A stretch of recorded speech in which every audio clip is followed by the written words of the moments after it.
and take your doctors and specialists, your family, so that they'll have a better understanding. But I'll tell you, people read this stuff, they still don't get it. I don't understand why, because people cannot have cancer and they understand. They have a lot of understanding of cancer and other drugs, even, drugs, illnesses, MS and that. But myalgic encephalomyelitis, chronic fatigue syndrome, fibromyalgia, especially the ME/CFS, it seems to be for some reason beyond people's grasp, but I don't know why that is. I think because of the word fatigue, mistakenly got latched on with it as chronic fatigue syndrome, because that is not what it's only about. That's a part of it, and for some it's not that much. It's more neurological. There's 7 geomimic subtypes of chronic fatigue syndrome, and there's an meta-article on that as well. And it breaks down to 7 categories of mixes of symptoms that you have, and the severity of the illness. There's 7. I'm 7, which is the worst. Now, one of the best videos I have seen, I'm hoping by next year or earlier I'm going to be able to do videos like this myself, is the ME, chronic fatigue syndrome sleep dust video. It's in my favorites, and if you want to do a search for it on YouTube or on Google, on the internet, they have a website as well you can subscribe to. I suggest you do. If you're Canadian or anybody that wants to see advancement in ME/CFS, I hope you become a member of the National ME and FM Associate and Network as well. They're non-profit organization, and they really made Lydia Nelson's really made a lot of changes here. Anyway, on a government level, how far it's gone into the community, though, is that takes time. I've been housebound for so long. I don't know how much of effect that it's had out there. Okay, now how is ME and CFS diagnosed? The patient must meet all 7 criteria. This is a clinical definition of ME and CFS. Fatigue. The patient must have a significant degree of new onset, unexplained, persistent, or recurrent physical and mental fatigue that substantially reduces activity level. 2. Post-external malaise and/or fatigue. There is an inappropriate loss of physical and mental stamina, rapid muscular and cognitive fatigability, post-external malaise, meaning after you do something, and/or fatigue and/or pain, and/or tendency for other associated systems within the patient's cluster of symptoms to worsen.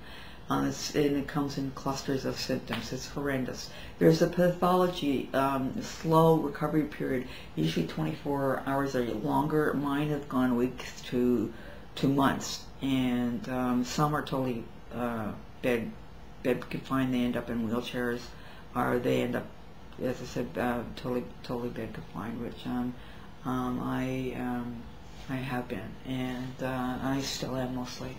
Sleep dysfunctions, that was really hard for me.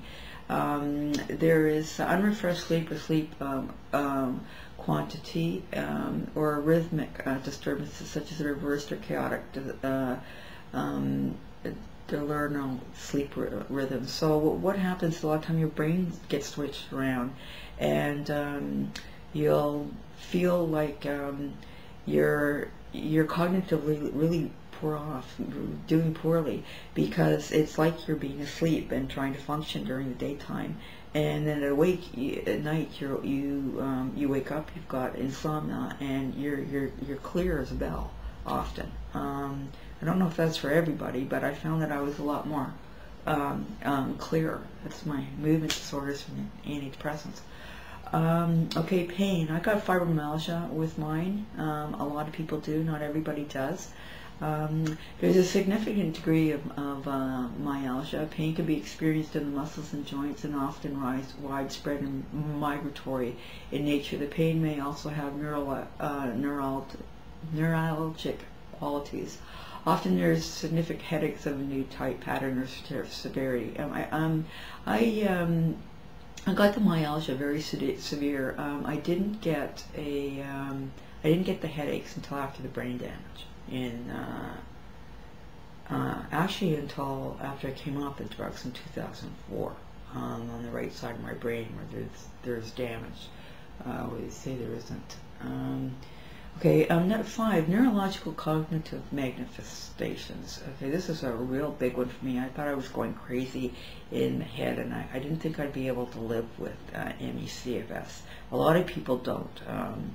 The first cause of death is suicide, then heart attacks, strokes.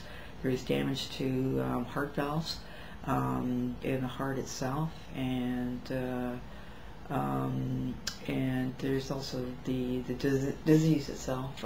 Insomnia that wasn't actually the cause. It was a complication of when it was included. Okay, neurological and cognitive manifestations. 2 or more of the following difficulties should be present: confusion, impairment of concentration and short-term memory, consolidation, disorientation, difficulty with information processing, categorizing, and word retrieval, and perceptual and sensory disturbances. Example: spatial instability and disorientation and inability to focus vision. Ataxia, muscle weakness, and is common. There may be overload phenomena, cognitive, sensory, i.e. Example: photophobia and hypersensitivity to noise and or emotional overload, which may lead to a crash periods and or anxiety. I had all those when I crash, which to me is that's from exertion, or everything has become too much, and you end up in bed. Everything gets worse. The flu symptoms get worse. The fatigue gets worse. The neurological gets worse, and that's when I start I'm hyper sleeping, and I can barely move. It's like your arms. It's like be lead. This is not tired. This is lead. Okay, can I get that across? This is not tired. It's like lead. Is totally different, and for me, and the light hurts, and sound becomes noise, touch hurts, and you don't want anybody around. You don't want any sound, which is a real bummer for me because I really loved music. A lot of people, I'm not like that all the time, but it's become not just when I've crashed, it increased over the years. So as I continue to worsen, especially after the repeated brain body damage. A lot of people have to stay in darkened rooms with the sleep pads over your eyes. I have some by my bed. I don't use them. I put the comforter over my head instead, and I stay under the covers, and I keep my door shut as a sign that I don't, if somebody's here, that I don't want, like, keep the sound down. Don't come into my room, and like even water running, the sound will. My nervous system, my central nervous system is highly overregulated. Has been since I got it, and when I crash, it becomes even worse.